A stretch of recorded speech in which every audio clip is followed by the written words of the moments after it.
সবাইকে আমন্ত্রণ জানাচ্ছি এবি নিউজ প্রাইম সংবাদে। আপনাদের সঙ্গে আছি আমি তাবাসসুম আনিকা। শুরুতেই জানিয়ে দিব সংবাদ শিরোনাম। শুক্রবারের পবিত্রতায় বায়তুল মোকাররম, মুসল্লিদের ঢল ও গভীর প্রার্থনা। সাবেক সিএসি নুরুল হুদা ফের 4 দিনের রিমান্ডে হাজিরা দেন আদালতে। নতুন সদস্য সংগ্রহের ঢল, বাংলাদেশ জাতীয় দলে যোগ দিলেন শতাধিক নেতাকর্মী। বাংলাদেশে আধুনিকতার নতুন দিগন্ত, গুগল পে আনুষ্ঠানিকভাবে শুরু। গঙ্গা চুক্তিতে পরিবর্তনের আভাস, ভারত বাংলাদেশ সম্পর্কের নতুন মোড়। যুক্তরাষ্ট্রে ইরানি নাগরিকদের গ্রেফতার, আতঙ্কের ছায়া। ভারতকে হারিয়ে ইংল্যান্ডের ইতিহাস, বাংলাদেশ ধুঁকছে ব্যাটিং দুর্বলতায়। দর্শক, এতক্ষণ শুনছিলেন শিরোনাম, এখন বিস্তারিত। আজ শুক্রবার মুসলিম উম্মার জন্য এক পবিত্র দিন, যার মাহাত্ম্য আল্লাহর কাছে অশেষ। দেশের বিভিন্ন প্রান্ত থেকে মুসল্লিরা ছুটে এসেছেন রাজধানীর প্রাণকেন্দ্র বায়তুল মোকাররমে, যেখানে ভিড় লক্ষ্য করা গেছে ভোরের আলো থেকে। সকাল 12টা থেকে শুরু হয় মুসল্লিদের প্রবেশ, আর যতই সময় এগিয়ে আসছিল ততই বাড়ছিল তাদের সংখ্যার গভীরতা।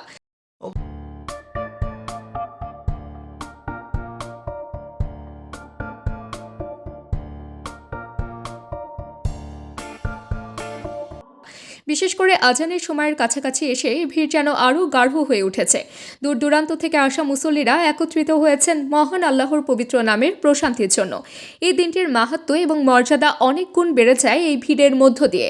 এছাড়া মুসল্লিরা একসঙ্গে আল্লাহর কাছে দোয়া করছেন, বিশেষ করে জোরে জোরে নামাজের পাশাপাশি দেশের শান্তি, সমৃদ্ধি ও মানবতার কল্যাণের জন্য মনোভাব প্রকাশ করছেন। মুসলিম উম্মাহ শান্তি, সৌহার্দ্য ও সমৃদ্ধির পথে এগিয়ে যায়, পাশাপাশি দেশের শান্তি ও নিরাপত্তার জন্য, জাগরণ ও অগ্রগতির জন্য সবাই একসঙ্গে আল্লাহর কাছে প্রার্থনা করছেন। বায়তুল মোকাররমে সরেজমিনে ঘুরে কথা বলেছেন আমাদের প্রতিনিধি তানজিম হাসান, ক্যামেরায় ছিলেন ইফরান হোসেন। আমার কাছে মনে হচ্ছে এই যুদ্ধে আমাদের যে মুসলমান, আমরা ইরানও মুসলমান কান্ট্রি, ওই হিসাবে ইরানও তারা যে হামলা করেছে, ইরানও সেই খুব দ্রুত পাল্টা হামলা দিয়েছে। এই কারণে ইরানি আলহামদুলিল্লাহ জয়ী মনে হচ্ছে। আলহামদুলিল্লাহ আমাদের যে ইসরায়েল এবং ইরানের যে যুদ্ধ, আসলে এখানে তো এক প্রকার যুদ্ধ না, আত্মঘাতী হামলা। ইসরায়েল এখানে হামলা করছে ইরানের পরে, তো ইরান প্রতিবাদ করছে, সেই প্রতিবাদে ইরান বিজয় হয়েছে। সেটা পৃথিবীর সকলে দেখছে এবং আপনার এটা খবর পত্রিকা, আমার দেশ পত্রিকা, বিভিন্ন জায়গায় সমস্ত পত্রিকা এসছে যে ইরান এখানে বিজয় হয়েছে। ধরুন এখন যে যুদ্ধটা হচ্ছে, সেই যুদ্ধর আজ যদি একসময় বাংলাদেশের দিকেও আসে, তো ইসরায়েলের মতো একটা পরাশক্তিকে মোকাবেলার জন্য বাংলাদেশ কতটুকু প্রস্তুত আছে বলে আপনার কাছে মনে হচ্ছে? জি, ধন্যবাদ আপনাকে। যে আমাদের দেশ আপনি জানেন যে ইতিপূর্বে একবার স্বাধীন হয়েছে, আমরা একটি স্বাধীন কান্ট্রি। তো সেই ক্ষেত্রে আমাদের জাতিগত একটা ঐক্য বিষয় আছে, যে আমরা কাঁধে কাঁধ মিলিয়ে একবার যুদ্ধ করেছি। অবশ্য যে কোনো শত্রুর মোকাবিলা করতে আমরা সবসময় জাতিগতভাবে একত্রতা বোধ করে আমরা একত্রে কাজ করব এবং আমরা ইনশাল্লাহ বিজয় হবেই। যদি আমরা সবাই ঐক্যবদ্ধ থাকি, ইনশাল্লাহ সর্বক্ষেত্রে আমরা বিজয় অর্জন করব। আচ্ছা, ইসরায়েল ইরান যে যুদ্ধটা হয়েছে, সেখানে আমরা দেখতে পেয়েছি যে মুসলিম সম্প্রদায় বা মুসলিম বিশ্ব তাদেরকে আসলে ওইভাবে সাহায্য করেনি। তো এই বিষয়ে আপনার মতামত কি, বা এটা কেন করো না? আসলে আমি এই ব্যাপারে প্রথমে অভিমত শুরুটা বলি যে ইরান ইসরায়েলের যুদ্ধ হয়েছে সারা বিশ্বব্যাপী। এটা আসলে হঠাৎ করে হয়নি, যে কোনো একটা ঘটনার সূত্রপাত অনেক আগে থেকেই হয়, যে কোনো একটা ক্লু লাগে। তো প্রথমে শুরুটা করেছিল আসলে ইসরায়েল। তারা অন্যায়ভাবে জাতিসংঘের যে মানবাধিকার বিষয়টা রয়েছে সেটা পুরোটাই লঙ্ঘন করেছে। আন্তর্জাতিক যদি অপরাধ ট্রাইব্যুনাল গঠন করেন, সেক্ষেত্রেও আপনার ইসরায়েল এটা কর্তৃপক্ষ দায়ী রাষ্ট্রীয়ভাবে। আর এখানে আমি যেটা বলবো যে এখানে মুসলিম বিশ্ব যদি তাকাই, তাহলে সেই ক্ষেত্রে তারা প্রথম দিকে কোনো ভূমিকা রাখেনি আর কি, যে এটা কেন করলো। কিন্তু যখন একটার পর একটা অঘটন ঘটতে লাগলো এবং আপনার মানবাধিকার লঙ্ঘন হলো, আপনার অসংখ্য মানুষ এখানে জীবন দিল, অনেক মায়ের বুক খালি হলো, তো সেই ক্ষেত্রে আমি বলবো যে মুসলিম বিশ্বকে এক হওয়া উচিত। আমাদের ঐক্যবদ্ধর কোনো বিকল্প নাই। আজ হোক কাল হোক আমাদের এক হতে হবে। আমরা যদি পৃথিবীর দিকে তাকাই, আমাদের কোরআন এক, আমাদের হাদিস এক। আমাদের যদি আকাশের দিকে তাকাই, ছাড়া যদি আমরা কোরআন হাদিসের দিকে তাকাই, কোরআন এক, হাদিস এক, আসমান এক, আপনার সূর্য এক, সবকিছু এক, চাঁদও একটাই। তাহলে সবকিছু যদি এক থাকে, কেন আমরা দুইয়ের দিকে যাই? আমরা ভিন্নতা কেন যাই? আমরা ঐক্য ছাড়া আমরা বিচ্ছিন্ন হয়ে থাকি কেন? কারণ কোরআনের আল্লাহ রাব্বুল আলামিন বলছে যে ওয়াতাসিমু বিহাবলিল্লাহি জামিয়া ওয়ালা তাফাররাকু, তোমরা ঐক্যবদ্ধভাবে আল্লাহর রজ্জুকে আঁকড়ে ধরো। তো সেই ক্ষেত্রে আমাদের মুসলিম বিশ্ব যারা রাষ্ট্রপ্রধান রয়েছে তাদেরকে এই কোরআনের আয়াতের প্রতি যদি তারা পরিপূর্ণভাবে এটা মনোনিবেশ করে, উপলব্ধি বোঝার চেষ্টা করে, অবশ্যই এক হওয়া উচিত। একের কোনো বিকল্প নাই। ঠিক আছে, ভালো থাকবেন। আসসালামু আলাইকুম ওয়া রাহমাতুল্লাহ।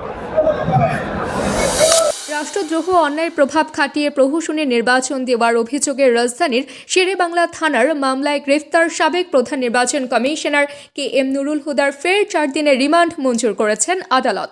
শুক্রবার ঢাকার মেট্রোপলিটন ম্যাজিস্ট্রেট আওলাদ হোসেন মোহাম্মদ জুনায়েদ শুনানি শেষে এই আদেশ দেন। 4 দিনের রিমান্ড শেষে আজ তাকে আদালতে হাজির করা হয়। মামলার সুষ্ঠু তদন্তের স্বার্থে তাকে আবারও 10 দিনের রিমান্ডে নেওয়ার আবেদন করেন তদন্ত কর্মকর্তা ও শেরেবাংলা নগর থানার উপপরিদর্শক শামসুজ্জোহা সরকার। রাষ্ট্রপক্ষে মহানগর পাবলিক প্রসিকিউটর ওমর ফারুক ফারুকি এই রিমান্ডের পক্ষে শুনানি করেন। অন্যদিকে আসামি পক্ষের আইনজীবীরা তার রিমান্ড বাতিল ও জামিন চেয়ে আবেদন করেন। এর আগে সোমবার আদালত 4 দিন ব্যাপী এই রিমান্ড মঞ্জুর করেছিল। এখন আবার 10 দিনের রিমান্ডের জন্য আবেদন করা হয়, যা শুনানি শেষে আজকের দিনই আদেশের মাধ্যমে নিশ্চিত করা হলো। বিজ্ঞ আদালত উভয় পক্ষের বক্তব্য শোনার পরে তার বিরুদ্ধে 4 দিনের রিমান্ড মঞ্জুর করে তাকে তদন্তকারী কর্মকর্তার হাতে ন্যস্ত করে তাকে আরো অধিকতর জিজ্ঞাসাবাদ করার জন্য। আপনারা জানেন যে বাংলাদেশের একজন বিতর্কিত প্রধান নির্বাচন কমিশনার, যাকে নিশিরাতের প্রধান নির্বাচন কমিশনার বলা হয়, KM নুরুল হুদা, তিনি 4 দিনের রিমান্ডে ছিলেন। আগামী জাতীয় সংসদ নির্বাচনের প্রস্তুতির অংশ হিসেবে ছোট বড় সব দলের নেতাকর্মীরা নতুন সদস্য সংগ্রহের কার্যক্রম চালাচ্ছেন। এরই অংশ হিসেবে বিভিন্ন শ্রেণী পেশা ও ছাত্র সমাজ সহ শতাধিক নতুন নেতাকর্মী বাংলাদেশ জাতীয় দলের সঙ্গে যুক্ত হয়েছেন। শুক্রবার রাজধানীর ধানমন্ডি দলের অস্থায়ী কার্যালয়ে এক অনুষ্ঠানের মাধ্যমে তাদের আনুষ্ঠানিকভাবে দলে অন্তর্ভুক্ত করা হয়। দলটির চেয়ারম্যান ও 12 দলীয় জোটের সমন্বয়ক সৈয়দ এহসানুল হুদা ফুল দিয়ে তাদের স্বাগত জানান। এই অনুষ্ঠানে ভাইস চেয়ারম্যান সারওয়ার আলমের সভাপতিত্বে ও যুগ্ম মহাসচিব সাইফ রুমেলের সঞ্চালনায় উপস্থিত ছিলেন দলের অন্যান্য নেতাকর্মীরা। প্রধান অতিথি হিসেবে উপস্থিত ছিলেন সৈয়দ এহসানুল হুদা। সৈয়দ এহসানুল হুদা নতুন সদস্যদের স্বাগত জানিয়ে বলেন, বাংলাদেশের স্বপ্ন ও চেতনা বাস্তবায়নের জন্য এই যোগদান একটি মাইলফলক। তিনি আরও বলেন, নতুন বাংলাদেশ গড়ে তুলতে সবাইকে একসঙ্গে কাজ করতে হবে। আধিপত্যবাদ ও আগ্রাসনের বিরুদ্ধে ঐক্যবদ্ধ হয়ে দেশের উন্নয়নের জন্য সবাইকে এগিয়ে আসার আহ্বান জানান তিনি। চলমান ডিজিটাল যুগে বাংলাদেশে আরও এক ধাপ এগিয়ে গেল। নিরবচ্ছিন্ন নিরাপদ ডিজিটাল লেনদেনের জন্য গুগল পে এখন দেশের বাজারে প্রবেশ করেছে। এই সেবা চালু করেছে বাংলাদেশের শীর্ষস্থানীয় ব্যাংকগুলোর মধ্যে অন্যতম City Bank, Google, Mastercard ও ভিসার যৌথ উদ্যোগে। এই উপলক্ষে ঢাকার একটি 5 তারকা হোটেলে আনুষ্ঠানিকভাবে উদ্বোধন করা হলো গুগল পে। শুরুতেই কেবলমাত্র সিটি ব্যাংকের গ্রাহকরাই এই পরিষেবা ব্যবহার করতে পারবে। বিস্তারিত দেখুন প্রতিবেদনে। Google Pay from today is there in Bangladesh. অর্থের ভবিষ্যৎ এখন হাতের মুঠোয়। দেশের ডিজিটাল অর্থনৈতিক গতি বাড়ানোর পথে এক নতুন দিগন্তের সূচনা হয়েছে। বাংলাদেশে প্রথমবারের মতো আনুষ্ঠানিকভাবে চালু হলো বিশ্ববিখ্যাত গুগলের ডিজিটাল পেমেন্ট সেবা গুগল পে। এই যুগান্তকারী উদ্যোগটি গুগল, মাস্টার কার্ড ও ভিসার সহযোগিতায় বাস্তবায়িত হয়েছে সিটি ব্যাংক PLC এর মাধ্যমে। সোমবার রাজধানীর একটি হোটেলে এই আনুষ্ঠানিক উদ্বোধন সম্পন্ন হয়। এতে প্রধান অতিথি হিসেবে উপস্থিত ছিলেন বাংলাদেশ ব্যাংকের governor doctor Ahsan H Mansur. তার উপস্থিতিতে গুগল পের আনুষ্ঠানিক যাত্রা শুরু হয়। আমরা ওয়েলকাম করছি বাংলাদেশে, অ্যান্ড দিস ইজ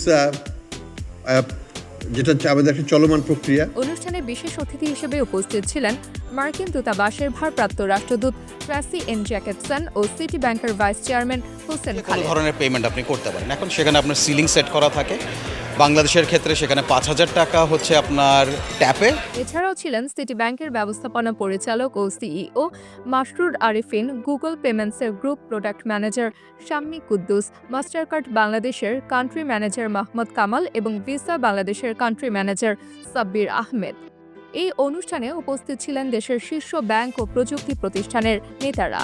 সিটি ব্যাংকের প্রধান হিসেবে মাসরুর আরিফিন এই প্রসঙ্গে বলেন, এই অংশীদারিত্ব দেশের ভবিষ্যৎমুখী ডিজিটাল পেমেন্ট ইকোসিস্টেম গড়ে তোলার অঙ্গীকারের প্রতিফলন। To super big networks, Visa and Mastercard. So I'm very happy we have been প্রাথমিক পর্যায়ে শুধু সিটি ব্যাংকের মাস্টার কার্ড ও ভিসা কার্ডধারীরা গুগল ওয়ালেটে তাদের কার্ড যুক্ত করে এই সেবা ব্যবহার করতে পারবেন। ভবিষ্যতে অন্যান্য ব্যাংকও এই সেবার আওতায় আসার সম্ভাবনা রয়েছে। গুগল পে ব্যবহার করে গ্রাহকেরা দেশে বা বিদেশে যে কোনো পয়েন্ট অফ সেল টার্মিনালে অ্যান্ড্রয়েড ফোনের মাধ্যমে সহজ, দ্রুত এবং নিরাপদ লেনদেন সম্পন্ন করতে পারবেন। এতে আলাদাভাবে কার্ড বহনের প্রয়োজন পড়বে না। গুগল পে লেনদেনে কোনো ফি আরোপ করে না।